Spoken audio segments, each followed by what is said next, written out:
And welcome. You're watching Vision Plus. Without a vision, the people perish.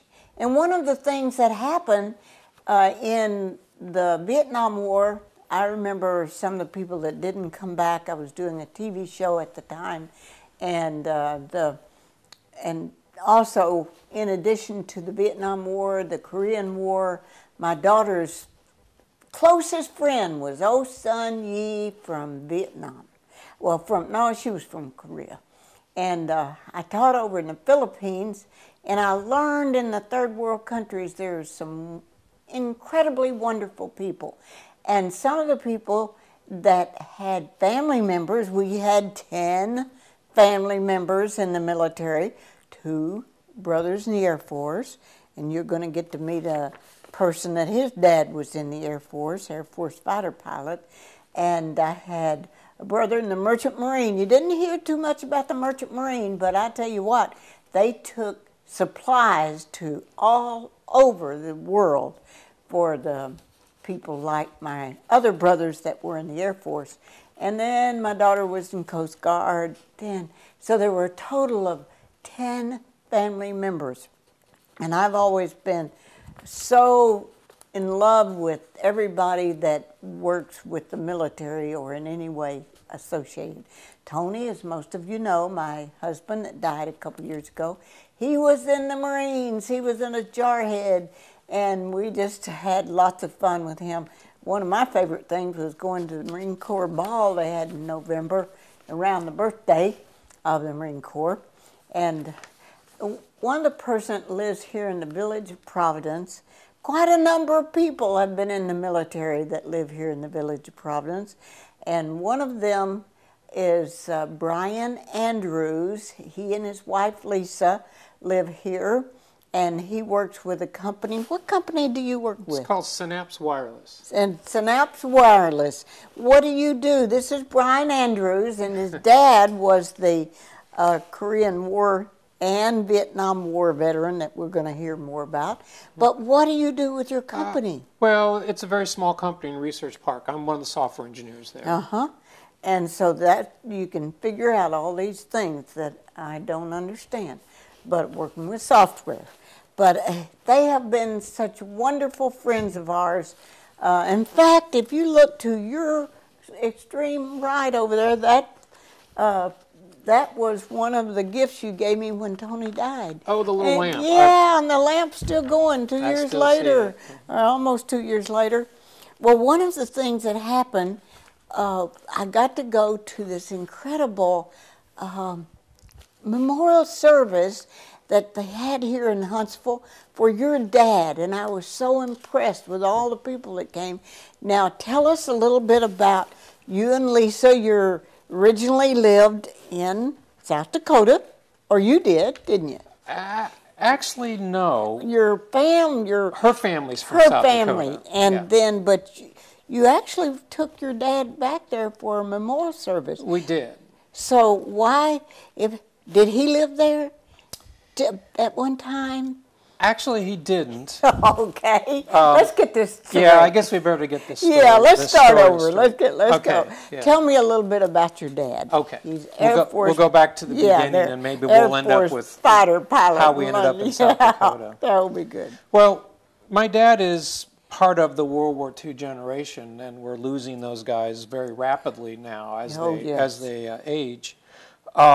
He was a high school student during World War II. In about 1943, he went to sign up for service. He was 17.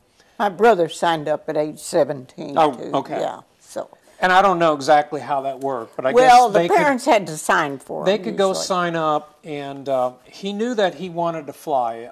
He used to tell me a story that when earlier in the war, one of his old high school buddies came back to visit, a couple of years older, and he flew P-38s in my other brother flew P-38 in the Second World War. So this gentleman had all kinds of very interesting stories about flying P-38s in North Africa, and my dad said, that's what I want to do. All right. So he went down to the recruiting office and said, I want to sign up and I want to fly P-38s.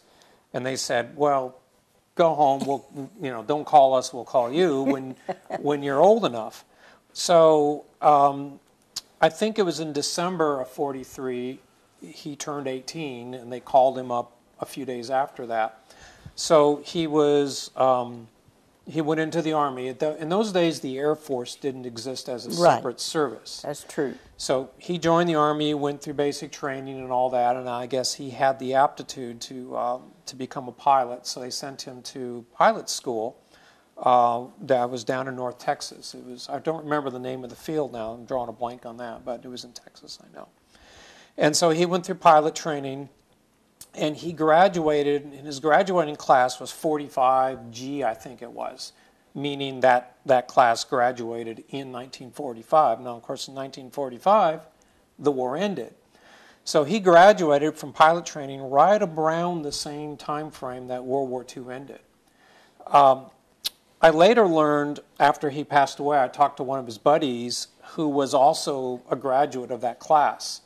And what that gentleman told me was that after the war ended, everybody in that class was just sent home. They didn't need pilots. Somehow my dad maneuvered a way to stay in the service. He wanted to stay in. So he was able to stay in the service, and I do know from other stories that he told me that one of his duties as a young officer was to escort the remains of soldiers coming back from Europe and Japan, to escort them home.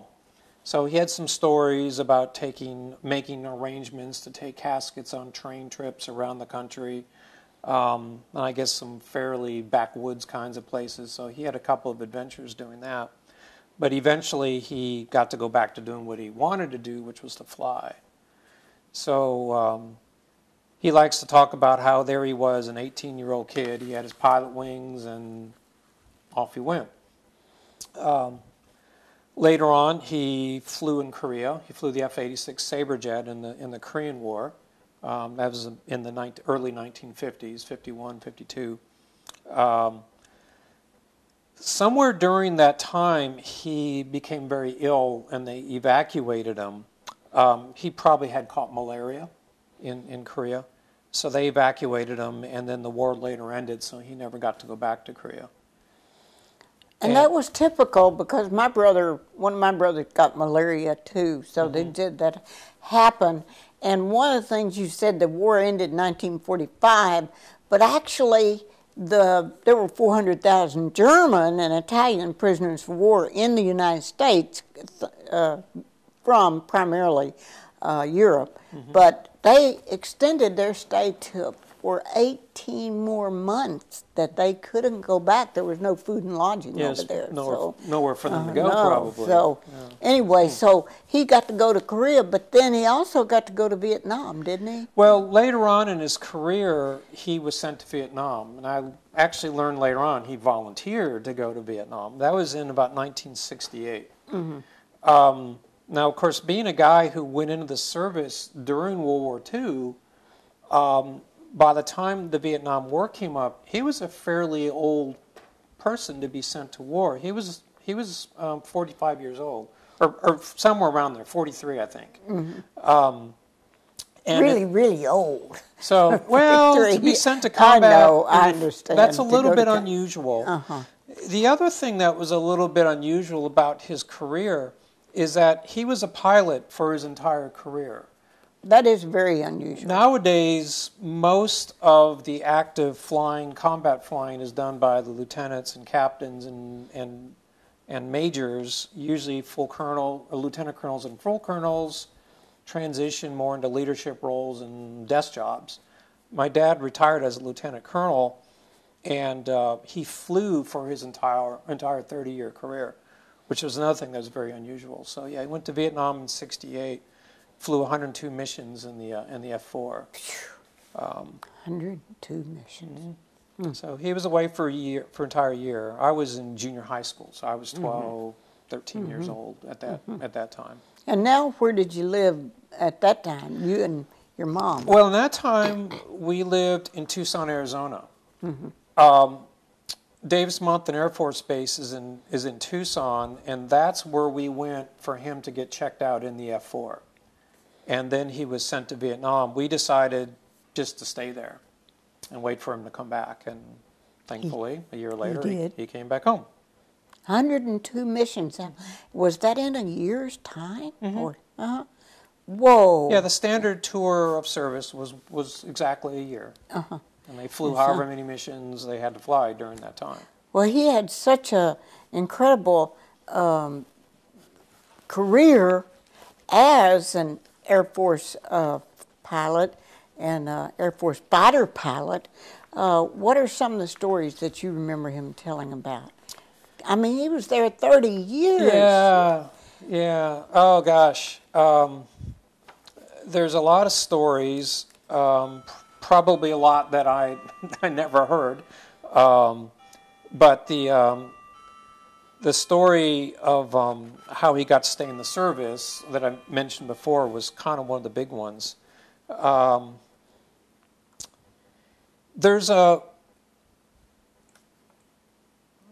of the interesting stories I guess I could mention is the F-4. It's a two-seater. Uh-huh. So there's the pilot sits in the front, and then the fellow sits behind. And usually the guy in the back is not a pilot. They were called radar navigators or. Was this the Gib? Buddy? Or weapons systems operators. So a very good friend of his, or I guess a fellow he flew with a lot when he was in Vietnam, was a fellow named Matt Hendrickson. Mm-hmm. And he would sort of affectionately call Matt his Gib. Mm-hmm. And Gib stands for guy in back. Mm-hmm. It was kind of a joke. Most of the guys in the back don't like being called a Gib because it's a little bit demeaning. But they're not the pilot. And the pilot's the big wig. Yeah. But he and Matt became very, very close friends. They flew a lot of missions together. There's a certain, I guess I would say, camaraderie that develops between two guys who go to war together and get shot at. I guess Matt really trusted my dad as a pilot that they would always come home. And my dad liked flying with Matt because Matt knew exactly what to do back there that would help them accomplish their mission. My dad, I think, came back first, and I think Matt came back a few months later. And your dad was a decorated veteran, so how did that come about? He had a number of air medals that he earned in Vietnam, and 2 Distinguished Flying Crosses and a Bronze Star. I actually have the citations for all those. I can't tell you exactly what he did to get those, but it usually involves something about a mission, accomplishing the mission or bringing an airplane back that was shot up. Oh, it was shot up. That was, demonstrating really good air skills. Mm-hmm. But Matt lives in Virginia, and they were very good friends for a very long time. To kind of go back to where we started with South Dakota, mm-hmm. The reason I want to mention that is when my dad passed away here in Huntsville, we had a memorial service for him here at the church, and that was at the really at the Church of Nativity. It was so wonderful. It was very nice, and we were very, very gratified by the number of people who came. A lot of folks came to that service who he had maybe just met 1 or 2 mm-hmm. times. But a lot of them knew you and Lisa. Exactly. Yeah, people came because they were supporting us. Uh-huh. But we finally decided his final request was to be laid to rest in a national cemetery. And right before he moved to Huntsville, he was living in Colorado Springs, Colorado. And in his kind of final wish, he said, well, have a memorial service and then just send me to the National Cemetery in Denver. My wife and I talked about that a little bit, and we thought, well, if we just send his remains to Denver, nobody's ever really going to go there and visit. We don't live in Colorado anymore. Lisa's father is in the National Cemetery, the Black Hills National Cemetery. That's in Sturgis, South Dakota. And we have a number of other friends there. So we thought, well, if we took him there, there would be other people around. Right. Lisa's father. And exactly. Mm-hmm. So the chances that people would go and visit would be much, much higher. Mm-hmm. Besides that, it's just a gorgeous place. Beautiful, beautiful, beautiful cemetery. So we decided to go there. Now, so I sent out messages to a lot of folks asking, if anybody happens to be in South Dakota that time of year, come join us. Well, Matt Hendrickson, his Gib, mm-hmm. Wrote me from Virginia and said, we'll be there. So Matt and his wife flew all the way to South Dakota to be with us for the final military honors that we did and laid him to rest there. So mm-hmm. that was really neat, and it was a great honor for Matt to join us. Now, you were about 12 years old. Your dad was in the military all the time you were alive, right? Yes. Uh-huh. And then you were about 12 in Colorado Springs when you lived there, I guess. Were you? Well, when he went to Vietnam, I think I was in junior high school, so I was probably 12. Uh-huh. When he came back from Vietnam, we went to Colorado Springs, mm-hmm. and that's where he retired. Mm-hmm. And he stayed there. What did he do after he retired? After he retired, he worked in real estate for about 20 years, mm-hmm. and then he retired. Retired next time. And then you guys decided to invite him to come to Huntsville, Alabama, got him a place to live, and he came. Yes. And enjoyed being here for a while, meeting some other people. Yes. He'd come to visit us a few times. We've been in Huntsville for 8 years, and when we got here, we knew that this would be a great environment for him because it's such a military community. So we thought he would really enjoy here. We also thought he would enjoy the climate here because Colorado Springs is 6,000 feet, and he did not have good lungs. So he was having breathing problems in Colorado Springs. So we also thought this would help. Yeah, that he would enjoy the climate here. Now you had gone to actually drive him here, didn't you have that opportunity? Well, we did. That was wonderful you had that long trip of not just flying him here, but where you actually got to be with him. Yes. And I think that is so wonderful. Yeah, Lisa and I flew back and forth for about a year, going back and forth every couple of weeks, or I should say every couple of months, to help him pack and organize and get ready for the move. He was, being a military guy, he was super organized, so everything had to be, he had to have a checklist for everything and have everything completely organized. So we went back and forth and helped him do that. Got everything packed. So when we did the final move, Lisa and I flew back, supervised the loading and the moving and all that. Then we flew her back home. And then my dad and I took 4 days to make the drive. Actually, no, I think we did 5. And that was, what a time of together with your own dad. Yeah. And then he passed not too long after he actually moved here. Yeah, that's the real sad part of the story is... But it's sad, but it's also wonderful. Well, you got to be with him right here. Yes. And you got to drive with him. Yes. What if he'd been in Colorado Springs and that had happened? We think I about think that is just marvelous. I thought of that so many times that you got to be with him 4 or 5 days. Yeah. Anyway, now you two came. You set up a wonderful place. I got to be there when you were having all the food and all the people over there. But he got to be there for part of that time and be with you part of that time, you and Lisa. Yes. I think that is just and so many of your friends got to be with them. Now, what do you think was the significant thing you remember about those 5 days together with your dad coming home? Coming home to Huntsville. It was like old times. Really? I mean, like a lot of kids, I guess, who grow up and then leave home, I don't want to say we separated, but we each led our own lives for a long period of time. Going back and spending 5 days in the car with him driving, it was very much like being a little kid again, going on summer vacations with my dad. Because you had done that when you were a kid, and had that time together.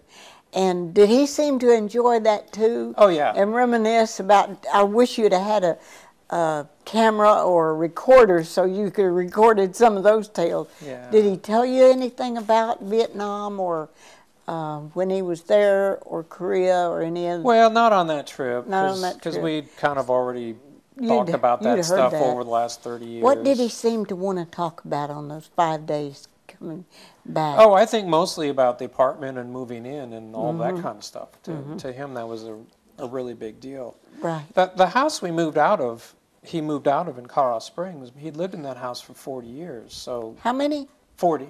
That's what I thought you said. 40.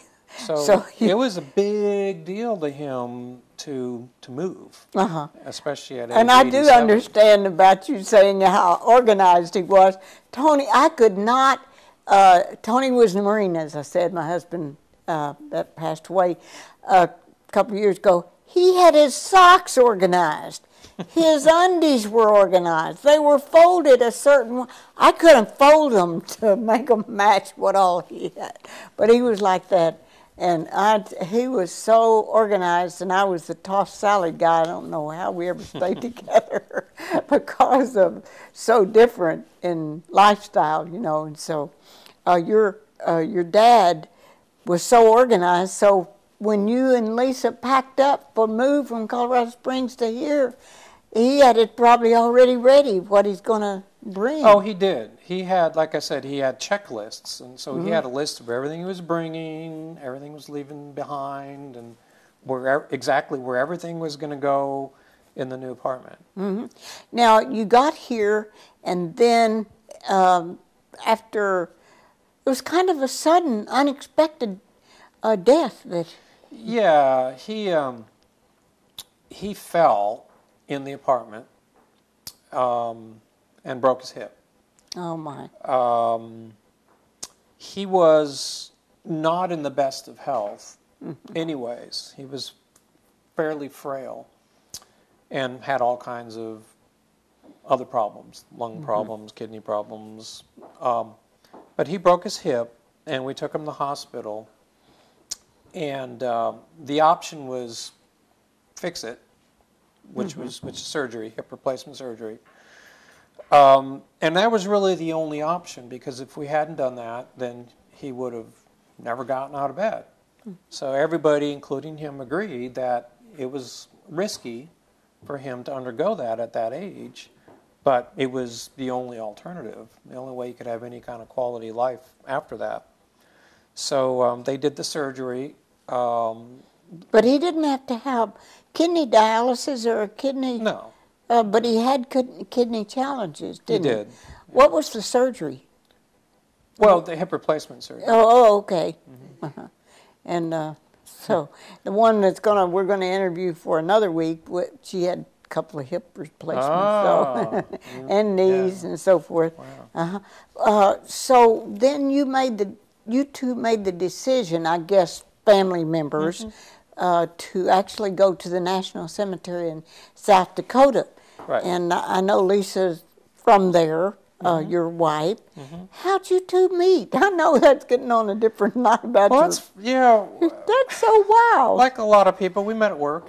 Okay. And of all places, we were both working in Flemington, New Jersey. Oh, my goodness. So we met at work, and she lived in Pennsylvania. I lived in Pennsylvania too, but we worked right across the border. Well, Tony and I met when he was in the Marine Corps, but met in Memphis. But we lived a lot of years in Lancaster County, Pennsylvania. We were, in fact, there at 911, I call it 9/11, in Philadelphia. And then we couldn't get back into the room. They had sold out all the rooms by the time we tried to get back in. And so... But you two met there, and how in the world did you happen to come to Huntsville, Alabama?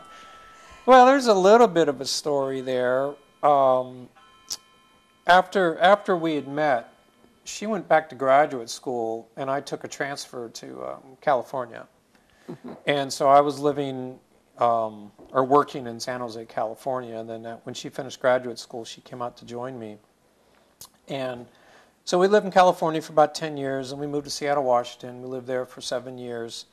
During that whole time, Lisa's brother, he lives in Decatur.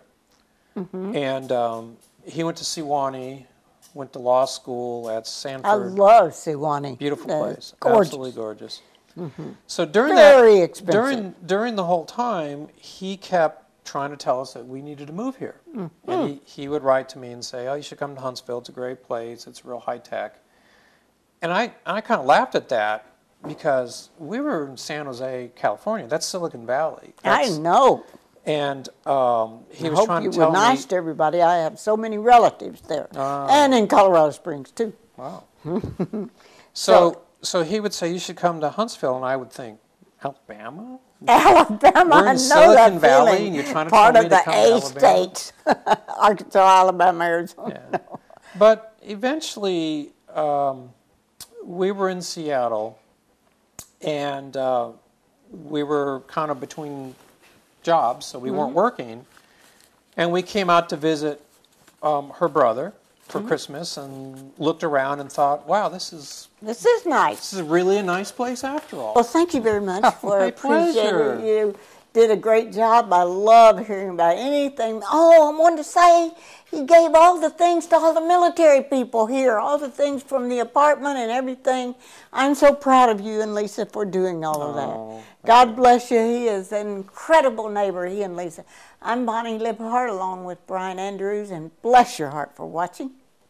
At Lexus of Huntsville, luxury is seen throughout the dealership. We have earned the Elite of Lexus Award 8 years straight because our staff is committed to giving you the best overall experience. Visit our service department with any questions you may have. Let our sales team show you our newest vehicles in the showroom. And feel free to take a break in our customer lounge. Lexus of Huntsville, where you get much more for less than you might expect, on the corner of University Drive and Providence, Maine in Huntsville.